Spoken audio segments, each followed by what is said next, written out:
Olá, peregrino, peregrina da Sacratur Turismo. Que alegria estarmos aqui para falarmos um pouco a respeito de mais uma viagem, de mais um momento de visita a terras, a culturas, a pessoas, a lugares que são importantes para que nossa alma possa tirar férias, para que nós possamos viver momentos inesquecíveis. Eu sou o diácono Geraldo Luiz, diácono Duli, e estou aqui para falar um pouquinho do contexto histórico destas regiões por onde vocês vão peregrinar, por onde vocês vão passar durante essa programação linda preparada pela equipe da Sacratur. Muito bem. A região dos Países Baixos, que congrega Holanda, Bélgica e Luxemburgo, no caso de vocês, mais Holanda e Bélgica, é uma região que no passado foi chamada de Flandres. Então a região toda era chamada de Flandres, e daí, inclusive, veio o nome Flamengo. Não é? Flamengo é o adjetivo que se usa para falar de quem é da Flandres. Então, pintura flamenga, alguma coisa que usa este adjetivo se refere à região da Holanda, à região da Bélgica. Também conhecida como a região dos Países Baixos, né? Essa curiosidade ali, porque a maior parte do território fica abaixo do nível do mar, inclusive com a construção de diques para evitar que a água do mar venha sobre as terras que estão ali. Então, um país realmente cuja história é uma história de desafios. A localização é uma localização excepcional, porque fica ao lado da França, ao lado da Alemanha e de frente para a Inglaterra, perto da região também da Escandinávia, onde estão Suécia, Dinamarca. Então, isso faz desta região uma região extremamente importante do ponto de vista histórico, do ponto de vista econômico, do ponto de vista comercial, do ponto de vista cultural. Hoje, estas terras, principalmente Holanda, Bélgica e grande parte da Alemanha, vivem um processo que nós chamaríamos de descristianização. São áreas onde o cristianismo teve um papel extremamente importante na formação social, cultural, ética, mas hoje o número de cristãos e, de um modo especial, o número de católicos vem diminuindo bastante. Mas aí é que está a beleza da história, né? Aí é que está a beleza de conhecer a história, porque, na realidade, estas áreas dos Países Baixos, Holanda, Bélgica, foram áreas que, na época do Império Romano, receberam o anúncio do cristianismo.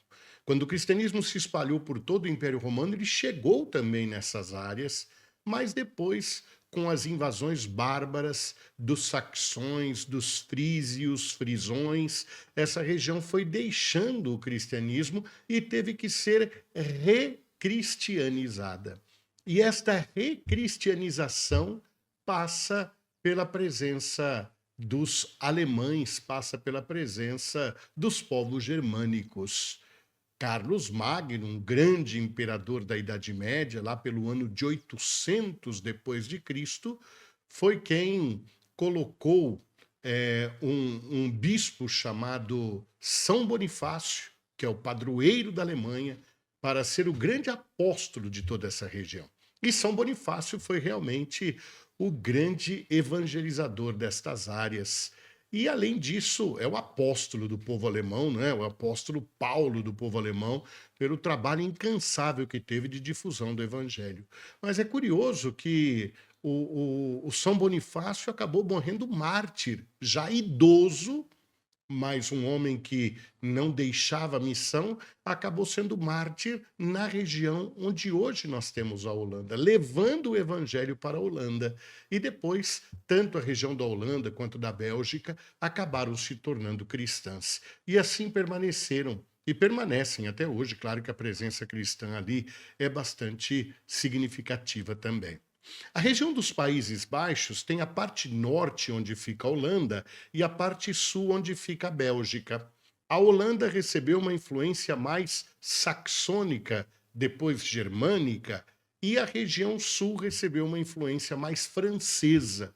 Então, enquanto na Alemanha, ou melhor, enquanto na Holanda nós encontramos nomes e lugares muito mais identificados com a língua alemã, na parte belga nós encontramos um nome mais, e também o nome dos lugares, das cidades, mais associado à cultura e à língua francesa. Na época da Idade Média, essas duas regiões foram muito importantes para o cristianismo. Tanto a Holanda quanto a Bélgica foram digamos, um celeiro de místicos para a igreja. Século XII, século XIII, século XIV, muitos irmãos, muitos padres, muitas irmãs foram responsáveis por uma espiritualidade muito profunda. Então, a espiritualidade católica deve muito aos místicos da região da Holanda e da Bélgica. Inclusive, a festa de Corpus Christi, ela é uma festa de origem belga. Foi exatamente ali na região da Bélgica, numa diocese belga, que começa todo esse culto na rua ao Santíssimo Sacramento e que depois acabou se estendendo para a igreja toda. Porém, quando veio o começo da Idade Moderna, ali por volta dos anos de 1500, essa região acabou então sendo alcançada pela chamada Reforma Protestante.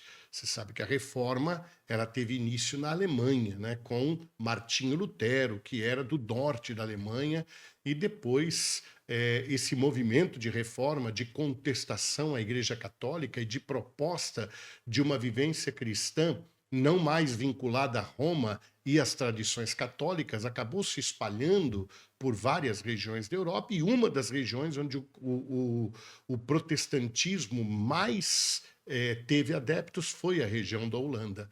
Até por uma questão política também, porque Holanda e Bélgica eram dominadas pelos espanhóis, e havia um sentimento anti-espanhol muito forte. E como a Espanha era uma nação profundamente católica, identificada com o catolicismo, uma das formas de se diferenciar dos espanhóis foi adotando o protestantismo. Então acabou tendo também esse lado político que influenciou e que inclusive culminou com a independência da Holanda e da Bélgica. E a região norte, a região da Holanda, acaba também submetendo a região da Bélgica. E apesar da Bélgica, por conta da influência francesa, permanecer predominantemente católica, na Holanda o número de protestantes cresceu bastante e eles assumiram o poder. E os católicos passaram ali mais ou menos 300 anos de dominação, de imposição. Foi nessa época dessa Holanda defensora do protestantismo que as relações entre Holanda e Brasil ficaram mais estreitas, mais próximas, né? Os banqueiros holandeses financiaram a implantação da cana-de-açúcar no Nordeste brasileiro e depois, quando o Brasil foi dominado pelos espanhóis, os holandeses acabaram atacando a Bahia e depois atacaram também Pernambuco. Inclusive, no Rio Grande do Norte, nós temos os primeiros mártires católicos brasileiros que foram mortos por tropas holandesas, que, quando estavam para ser expulsas, quase que num ato de vingança, invadiram uma igreja no Rio Grande do Norte, acabaram assassinando os padres, também os cristãos católicos que ali estavam rezando, e isso acabou sendo uma marca também da presença holandesa em terras brasileiras.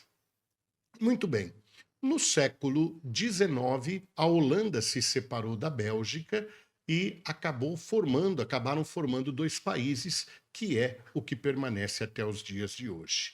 A Holanda tem uma população de maioria católica, só que a população católica, apesar de ser maioria, ela é bastante reduzida. E o número dos que se declaram que não tem religião nenhuma é o que predomina no território, ou pelo menos é o que se destaca no território da Holanda, e isso vem acontecendo também na Bélgica.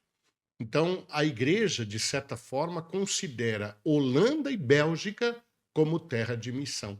A gente fala de missão na África, fala de missão na Ásia, mas hoje a Europa é terra de missão, por conta principalmente destas áreas onde o cristianismo hoje, né?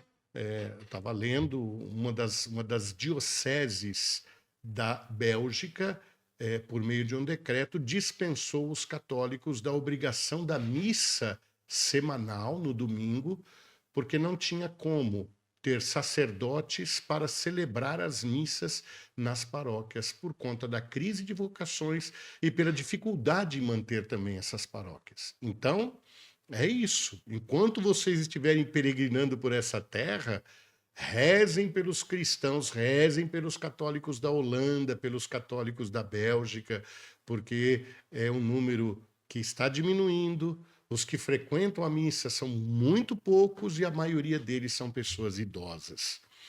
Ainda quero dar um último toque com relação à Bélgica e Holanda, que é uma experiência muito bonita que aconteceu na Idade Média, que foram as chamadas beguinas. E até hoje existem as chamadas beguinarias, que eram mulheres que não eram religiosas ligadas a uma ordem, não eram carmelitas, não eram beneditinas, mas elas viviam em comunidade. Vida de oração e atendimento dos pobres. Então, tinham uma vida comum, mas, ao mesmo tempo, viviam no mundo, atendendo os pobres, os necessitados, aqueles que estavam precisando de um apoio. E essa experiência continua ainda hoje, lá no território da Holanda, no território da Bélgica, principalmente na Bélgica. Eu encerro essa nossa conversa, esse nosso bate-papo a respeito dessas terras que vocês vão visitar, com suas igrejas, com suas tradições, com suas relíquias que remontam à Idade Antiga, mas principalmente à Idade Média, falando um pouco mais da Alemanha também, que é uma terra onde metade da população é católica, a outra metade é luterana, fruto do movimento da Reforma, mas que é uma terra que gera muitos santos para a igreja, desde o período medieval, né? Santo Alberto Magno, depois São Bruno de Colônia, Santa Gertrudes, Santa Edviges, que é uma santa tão popular, e mais recentemente, morta nos campos de concentração, Santa Edith Stein, que é uma filósofa e, ao mesmo tempo, é também uma santa da Igreja Católica, canonizada pelo Papa São João Paulo II. Também passar por Schoenstatt é uma experiência muito linda, porque ali nós temos um santuário onde nós não temos uma aparição de Nossa Senhora. Nós temos uma capelinha que foi transformada num depósito de ferramentas e que o padre José Kentenich, com um grupo de seminaristas, limpou essa capelinha, tirou as ferramentas, introduziu a imagem da mãe rainha, 3 vezes admirável de Schoenstatt, e a partir dali começa então essa devoção, que é muito forte, né, em todos os lugares onde estes santuários são implantados, mas eles só são implantados depois de uma caminhada, de uma conquista espiritual. Não é simplesmente levantar uma igrejinha e falar agora tem um santuário. Então há toda uma espiritualidade muito bonita por trás dessa experiência de Schoenstatt e por trás de toda essa vivência religiosa na Alemanha, na Holanda e na Bélgica. Nesses lugares, a gente realmente percebe que nem sempre é a quantidade que conta, mas a qualidade também é muito importante. Desejo que vocês façam uma excelente peregrinação, tenho certeza que será assim, como sempre são as experiências de viagem com a Sacratur. E na boa companhia também que vocês terão na direção espiritual, eu agora também peço que o Senhor os abençoe nesta peregrinação. Vão com o coração preparado para as bênçãos e graças que o Senhor reserva para vocês nestas terras. Que o Senhor vos abençoe e vos guarde. Que Ele vos mostre a sua face e se compadeça de vós. Que Ele volte para vós o seu olhar e vos dê a paz. Que Ele vos abençoe, em nome do Pai, e do Filho, e do Espírito Santo. Amém. Permaneçam na paz, ide em paz, que o Senhor vos acompanhe e uma abençoada peregrinação, uma viagem maravilhosa.